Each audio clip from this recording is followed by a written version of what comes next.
Bonjour à tous, dans cette vidéo je vais vous présenter quelques vérifications que je fais sur les rigs, que ce soit lorsque j'ai fini de construire un rig ou lorsque je découvre un rig que j'ai téléchargé par exemple sur internet.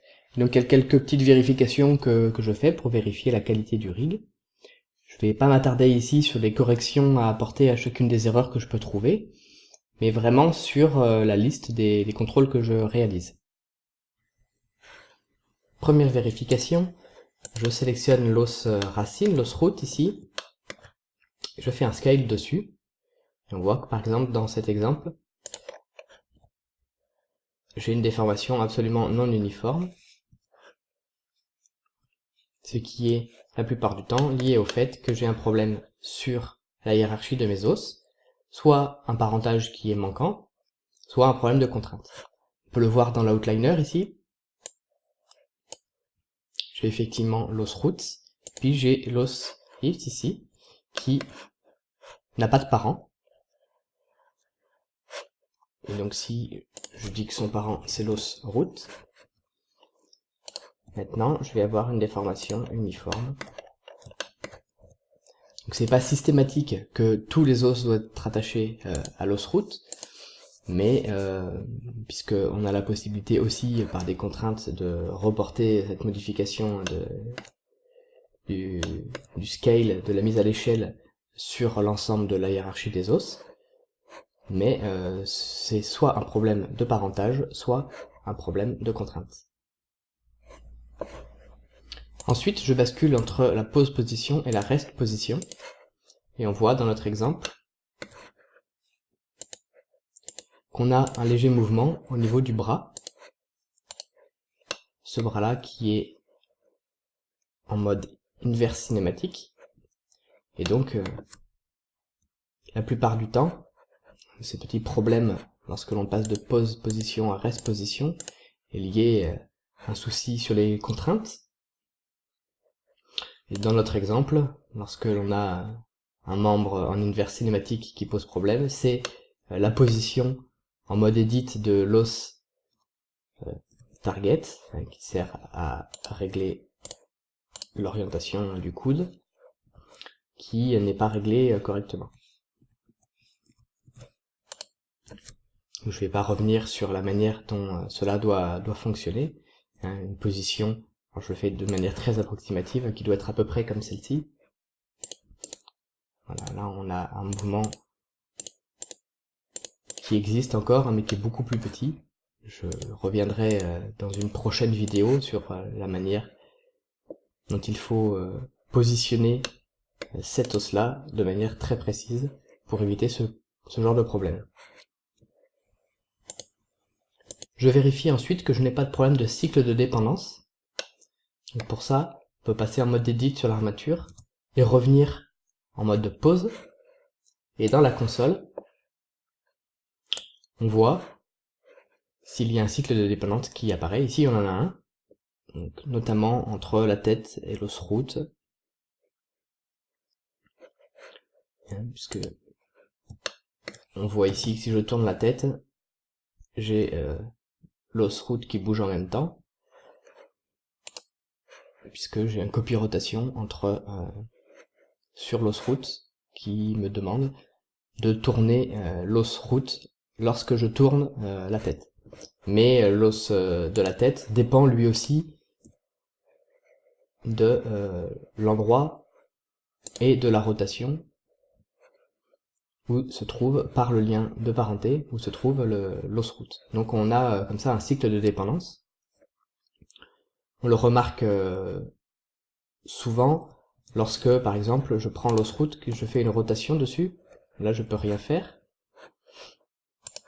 C'était lorsque l'on prend l'os de la tête, ici, je fais une rotation. Je fais échappe pour annuler le mouvement. Je reviens absolument pas à la position initiale. Mais si je déplace, je change de frame, je reviens ici, le personnage a bien repris sa place d'origine. Ce genre de comportement est très souvent lié à un problème de cycle de dépendance. Je vais ensuite m'intéresser au nom des os.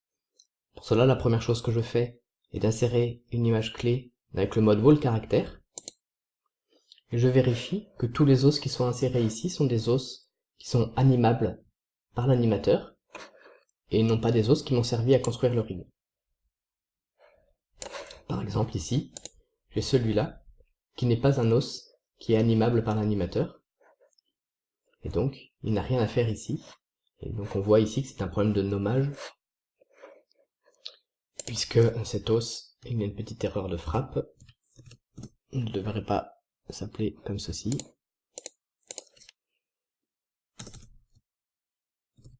Mais plutôt comme ça. Maintenant, si je recommence la manipulation,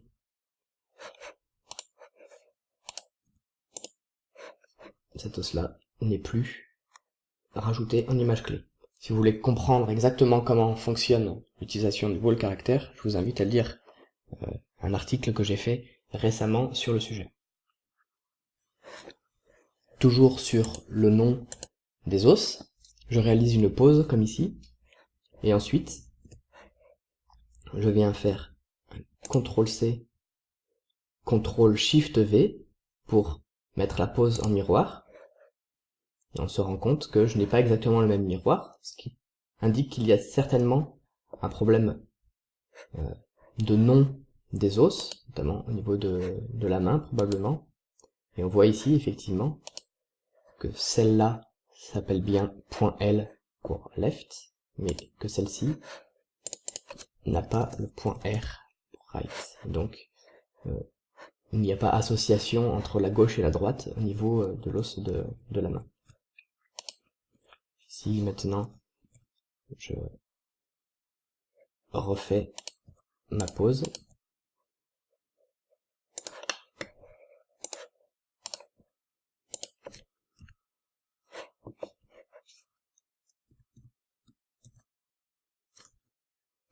CTRL-C, CTRL-SHIFT-V, ici maintenant j'ai bien la pose qui est symétrique par rapport à tout à l'heure.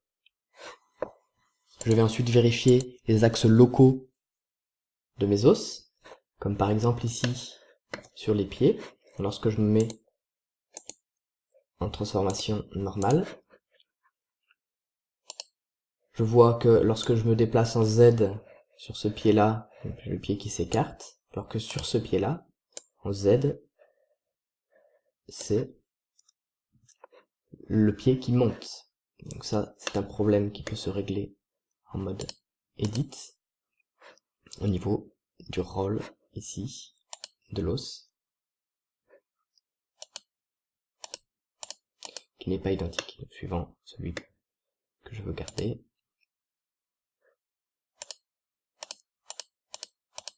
Hop. Ici, on est à 90. Donc je peux me mettre ici à 90. On voit que cela peut avoir de l'incidence sur la façon dont est affiché le custom shape ici.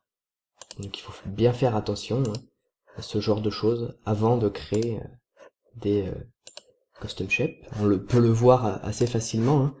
Ici on a des custom shapes différents qui ont été créés pour le pied droit et pour le pied gauche.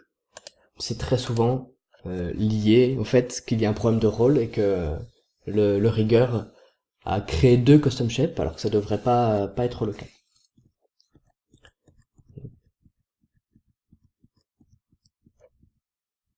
Hop, si j'annule, que je déplace plutôt celui-là, je modifie plutôt le deuxième, qui était moins 180. On peut, sur cet os-là, réutiliser le même custom shape qu'auparavant.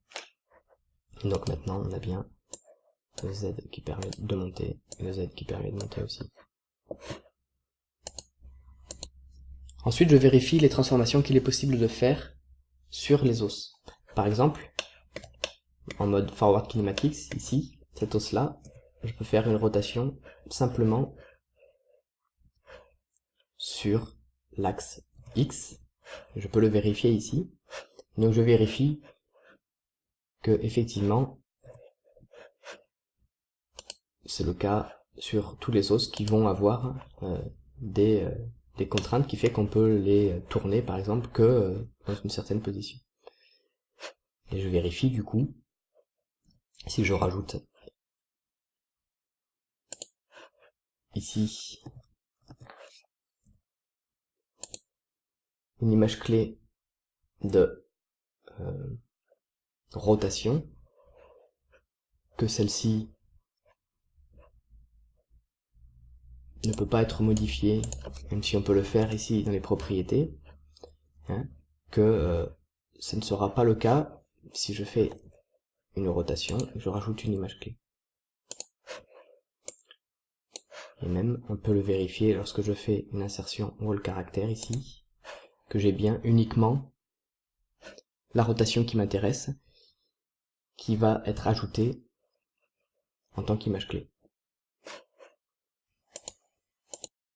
Je vérifie ensuite que tout se passe bien au niveau du skinning.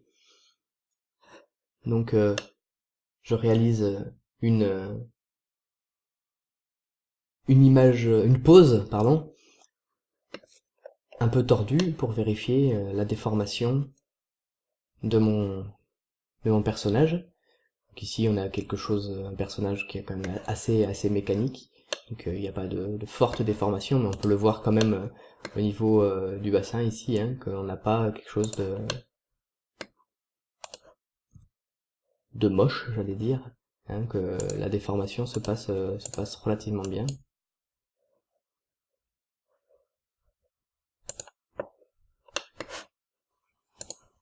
Toujours au niveau du skinning, pour vérifier qu'il n'y ait pas de point du mesh qui ait été oublié dans le skinning, ce que je fais, c'est que je déplace l'os root ici.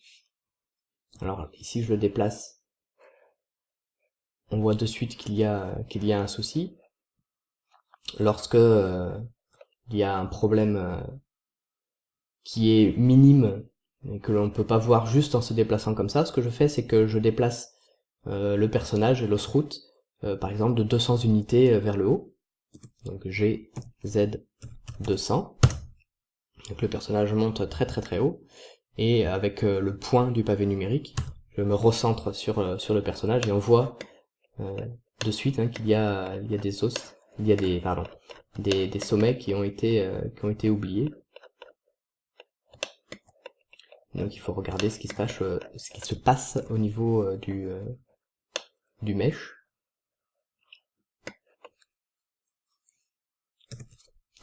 Hop, si je reviens sur le personnage, ici j'ai fait quelque chose de grossier, donc on le voit dès qu'on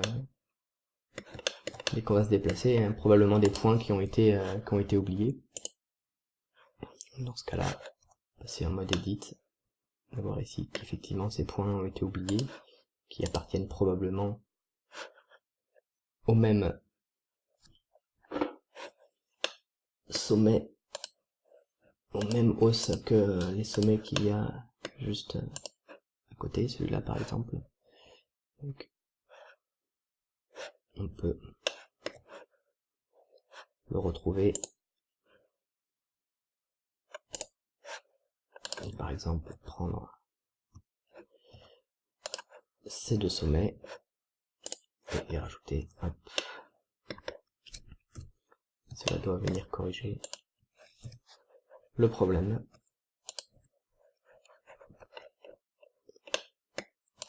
Et donc si je le remonte de 200 unités, cette fois-ci, on voit qu'il y a plus de soucis. Quelques petits bonus, et notamment vérifier que le personnage est prêt pour pouvoir le linker, pardon pour cet anglicisme, à donc un autre fichier, hein, si on va pouvoir donc créer un lien entre ce fichier-là et un autre fichier, par exemple pour avoir le rig dans ce fichier-là et puis l'animation dans un autre fichier.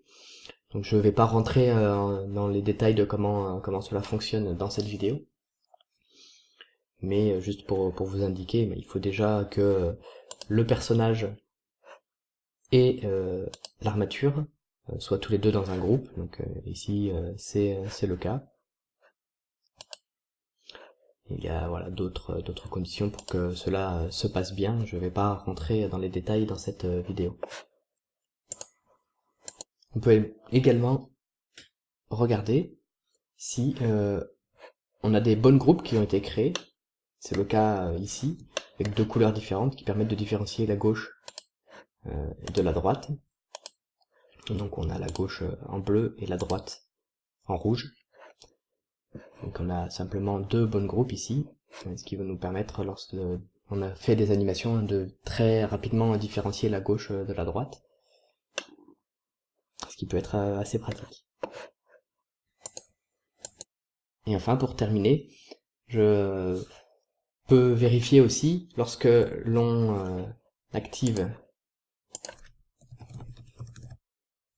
la donne Selection Set, vérifier si des groupes, pardon, petit bug d'affichage, si des groupes ont été créés ici pour pouvoir les sélectionner rapidement.